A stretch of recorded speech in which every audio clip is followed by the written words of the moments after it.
पिछले 10 सालों से देश में एक ही नैरेटिव चलाया जा रहा था कि सरकार चाहे जो करे, हवा का रुख हमेशा एक ही तरफ रहेगा। गोदी मीडिया की टीवी डिबेट्स में सब चंगासी के नारे गूंजते रहे। हेडलाइंस में दिखाया जा रहा कि विपक्ष खत्म हो चुका है और जनता पूरी तरह से एक ही लीडरशिप के सामने नतमस्तक है।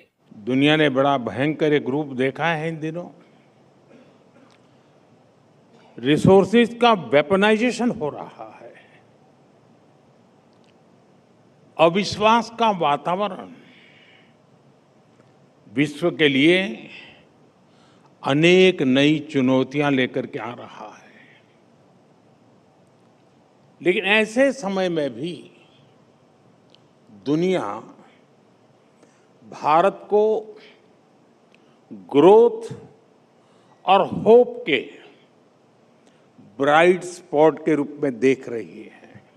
लेकिन पिछले कुछ महीनों में अगर आप जमीन पर जाकर ध्यान से देखें तो एक हवा नहीं बल्कि एक पूरी की पूरी लाट उठती दिख रही है। एक ऐसा पॉलिटिकल शिप जिसकी भनक शायद साथरेस कोर्स रोड की बंद दीवार तक देर से पहुंच रही है। कहानी की शुरुआत होती है देश के उस कोने से जिसे सरकार ने बड़े बड़े वादों के साथ केंद्र शासित प्रदेश बनाया था, लद्दाख। याद करिए वो वक्त जब 2019 में 370 हटने के बाद ढोल नगाड़े बजाकर जश्न मनाया गया था कि लद्दाख को आखिरकार आजादी मिल गई। लेकिन आज उसी लद्दाख का क्या हाल है? लद्दाख की बर्फ से ढकी पहाड़ियों पर आज कोई जश्न का ढोल नहीं बज रहा, बल्कि वहां से उठ रहे हैं सोनम वांगचुक की एक गूंजती हुई आवाज। वही सोनम वांगचुक जिन्हें देश का बच्चा बच्चा एक थिंकर और एनवायरमेंटलिस्ट के रूप में जानता है। जब वांगचुक 21 दिन के क्लाइमेट फास्ट पर बैठे, जब लद्दाख के हजारों लोग एक जगह पे आए, जब लद्दाख के हजारों लोग -10 डिग्री तापमान में सिख शेड्यूल और राज्य के दर्जे की मांग को लेकर सड़कों पर उतर आए, तो दिल्ली के तख्त ने क्या किया? हमेशा की तरह पहले तो इग्नोर किया गया। जब इग्नोर करने से बात नहीं बनी तो लद्दाख के लोग पैदल मार्च करते हुए दिल्ली की तरफ बढ़े। तो हमारे गृह मंत्रालय ने क्या किया? सोनम वांगचुक और उनके साथियों को दिल्ली के बॉर्डर पर हिरासत में ले लिया गया। You did a press conference. This was much needed to calm the situation. Can you tell us about the arrest of Sonam Wangchuk and the NSA that has been applied on it? What are the charges against him? How serious are the allegations? See, NSA is a preventive detention. NSA happens only when there is a series of instances. There are series of violation, a series of criminal acts by individual.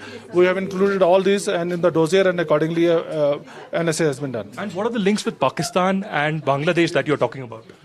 Bangladesh, I have not said anything. Pakistan, obviously, he had set up there. He has visited Dawn and he visited, and it's available on the YouTube also. We have some clue that he is in touch with some Pakistanis, but right now I am not able to in a position to tell you all this.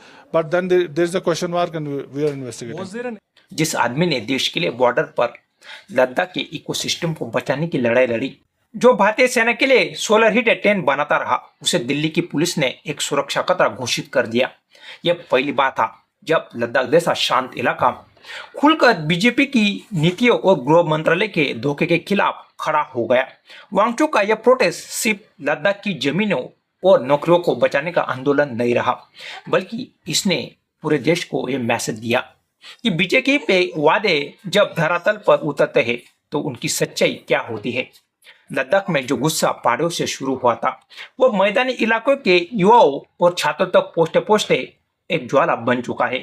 पिछले कुछ सालों में इस देश के युवाओं को क्या मिला? नीट का paper leak, UP police constable भर्ती का पेपर लीक, एसएससी का घोटाला और फिर सालों तक कोर्ट कचहरी के चक्कर। जब युवा सड़क पर अपनी नौकरियों के लिए उतरते हैं तो उन पर लाठियां भांजी जाती है।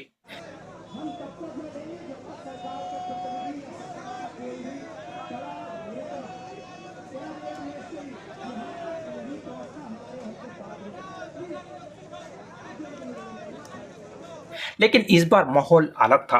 देश के विश्वविद्यालयों और कोचिंग हब्स, चाहे वो प्रयागराज हो, पटना हो या दिल्ली का मुखर्जी नगर, छात्र की गूंज आप एक नया मोड़ ले चुकी थी।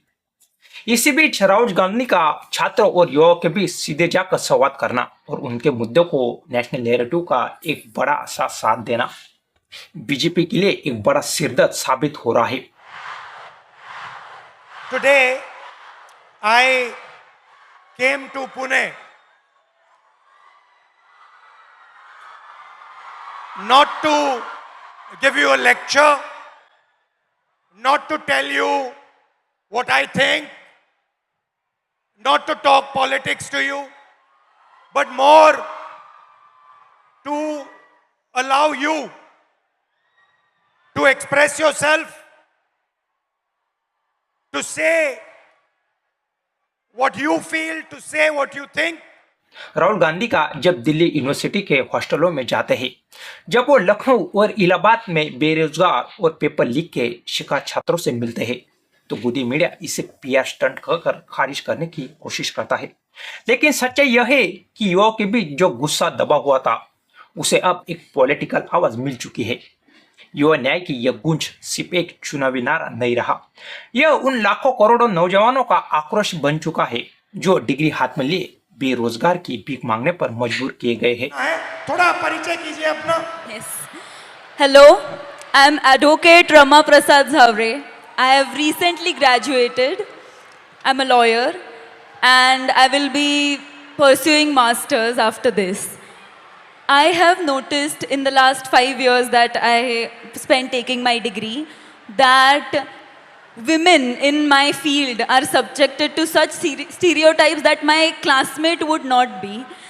They are given opportunities, networking opportunities, and even cases being handed to them only because they are men and they don't have a family. It doesn't matter if they stay home at. और गुस्सा सिर्फ छात्रों या लद्दाख तक सीमित नहीं है। देश में सिविल सोसाइटी और अलग अलग अधिकार संगठनों जैसे सीजेपी और नागरिक समाज के मंचों पर का विरोध प्रदर्शन अब फिर से धार पकड़ रहा है। चाहे वो बुलडोजर जस्टिस के नाम पर संविधान की धज्जियां उड़ाने वाला मामला हो या फिर अल्पसंख्यक समुदायों और दलितों के खिलाफ बढ़ती नफरत की रणनीति, सड़कों पर अब नागरिक समाज का प्रतिरोध साफ दिखाई दे रहा है। सुप्रीम कोर्ट की हालिया चेतावनियों ने भी सरकार के उस घमंड को तोड़ दिया है जिसमें वो कानून को ताक पर रखकर फैसले लिया करती थी। बीजेपी की सबसे बड़ी ताकत थी उनका इनविजिबल या अजय होने का नैरेटिव, यानी कि चुनाव चाहे कोई भी हो, रणनीति ऐसी बनाई जाएगी कि विपक्ष बिखर जाएगा और मेरा नैरेटिव संभाल लेगा।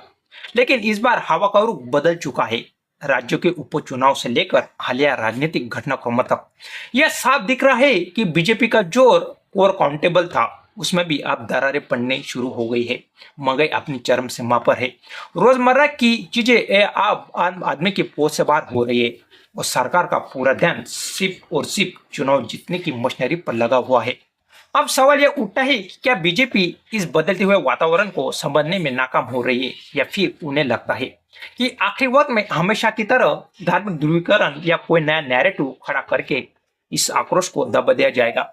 लेकिन इतिहास गवाह है कि जब देश का युवा, किसान और समाज का पढ़ा लिखा वर्ग एक साथ सड़कों पर उतर आता है तो बड़े से बड़े मीडिया मैनेजमेंट और पीआर नैरेटिव धाराशायी हो जाते हैं।